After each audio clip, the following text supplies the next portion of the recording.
Welcome back to another episode of Tech Talks. Today, let's talk how can we make our customer experience better for not only our existing customers, but also for new potential customers.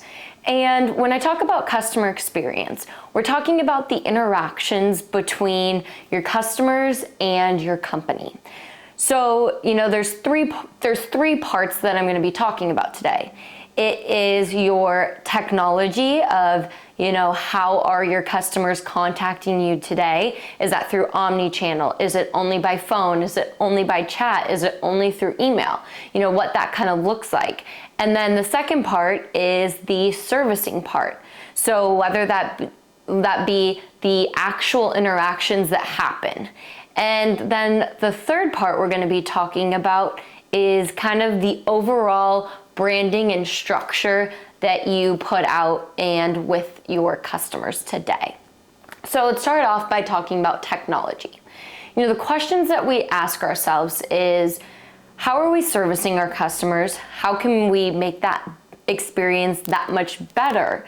And how are we able to really create a fluid and efficient motion for our existing employees to be able to resolve the different issues or comments or questions quicker and more efficient? That way, not only are our customers going to be happy because they're not going to be waiting on hold for 30 plus minutes, or they're not going to be having to call back multiple times to get an issue resolved.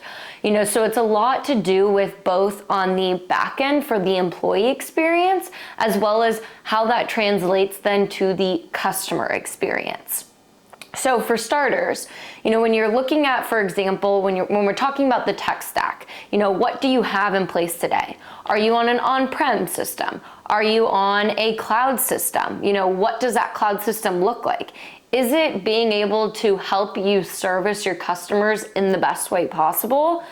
Or, are there things that we should be doing, and what is that?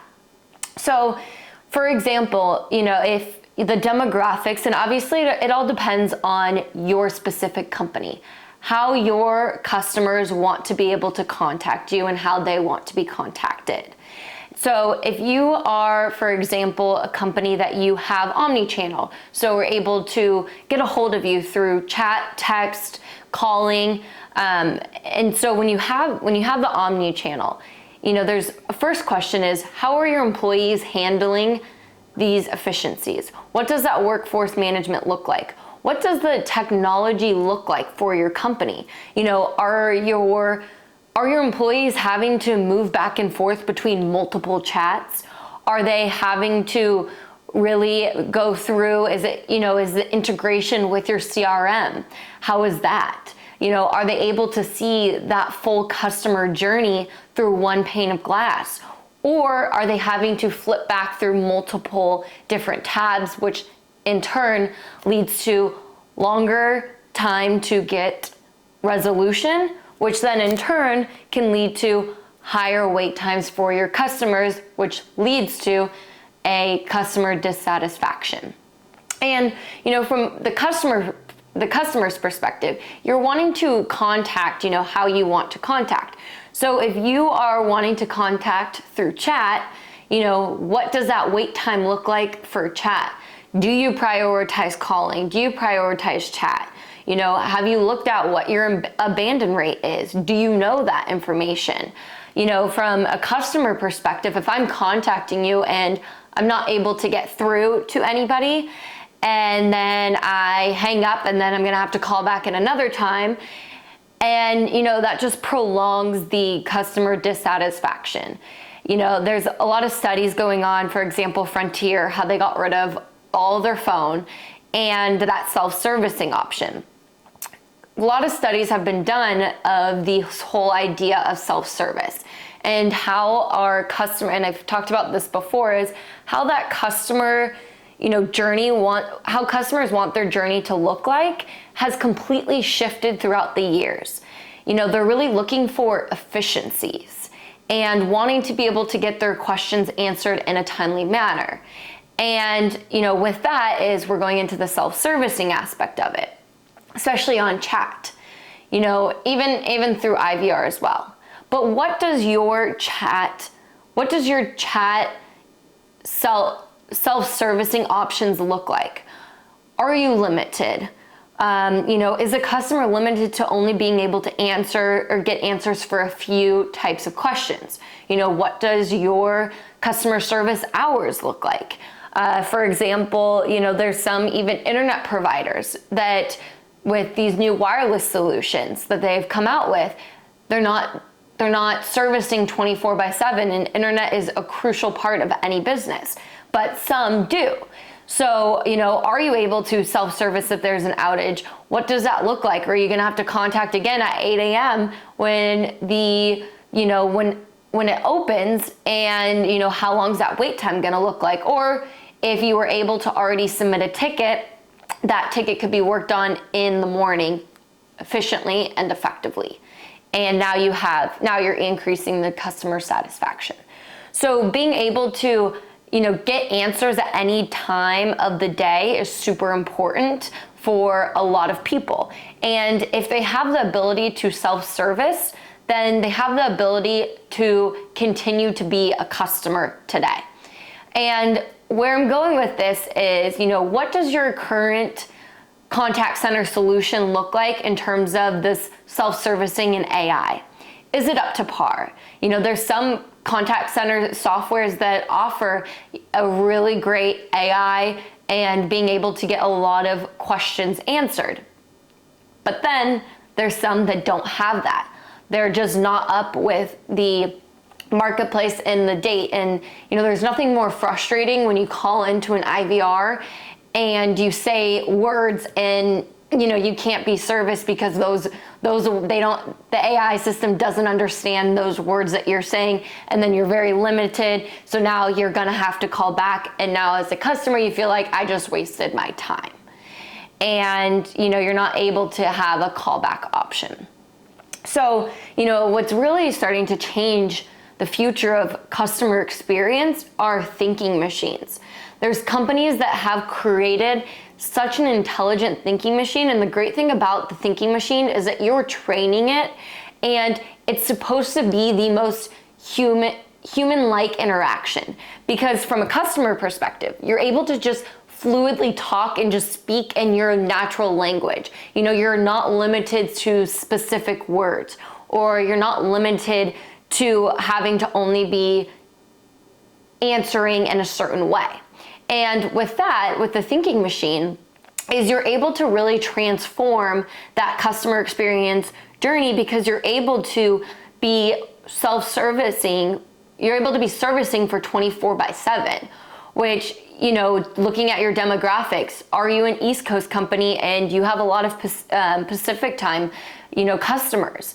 Are you ending in the middle of their workday, which then they're not able to get questions answered outside of work? What if they're not morning people? These are all just questions to kind of think about. But with a thinking machine is you're able to have them be able to ask questions and then and get issues resolved, which in turn is, even during the day, having that, your team is, if your team is short-staffed, then you're able to get questions answered more efficiently and effectively, and it can be routed, and the whole entire journey at your fingertips of what this interaction looked like before it came to you. So somebody's not having to repeat themselves, 5 times over. You're able to see it in one fluid motion. And so that's just kind of a little bit about the thinking machines, and how they're really enhancing customer experience. And you even have the option is if what a customer is calling about, if it's not going to be able to be self-service through the thinking machine, then you're able to even create callbacks. So when a customer calls and they're not able to get an answer, and then they have to call again, or it's closed and then they have to call again, sometimes they might just get frustrated and start maybe looking for other options that they're able to be serviced at a higher rate and a more efficient and effective rate. And so really wanting to make sure that your customers are being served. And kind of looking at it at the employee experience, which I've kind of touched on a little bit, is making sure that your employees have the tools to be able to service your customers. And with that being said, is I'm not suggesting a rip and replace. That could be the answer. It could not be. There could be, one other thing that you could implement that could make your customer experience journey that much better. And then when the time comes, then you can think about, is this technology meeting our requirements for employee and customer experience?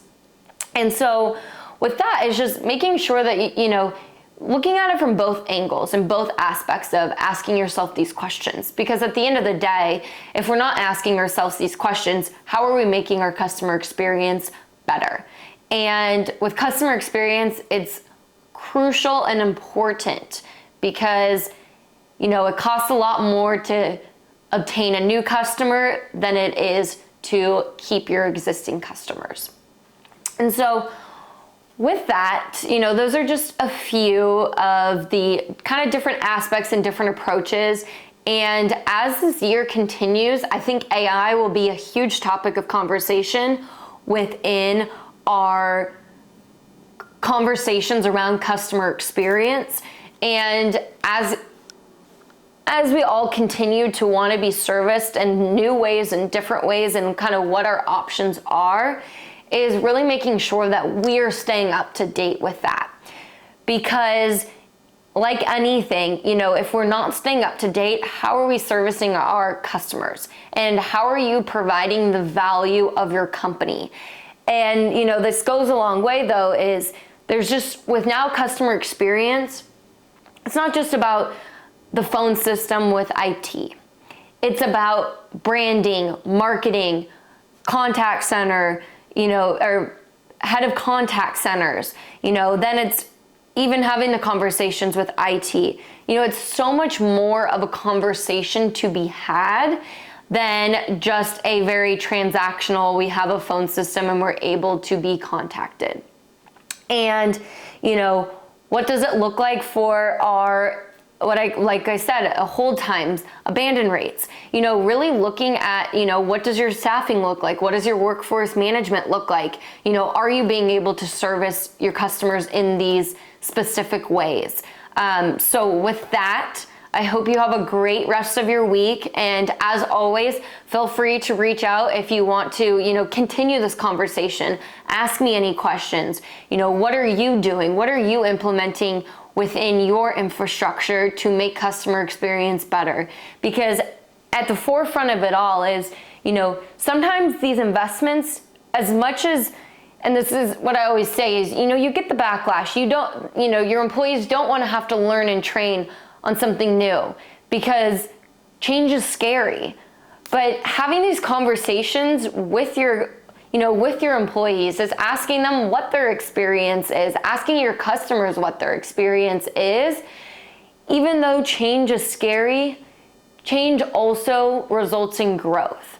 So, if your employees are having to fiddle and manage, a lot of different aspects to the contact center, then they might be open to learning, taking that time to learn something new so that they're able to make their lives that much easier in the long run and increase that customer satisfaction.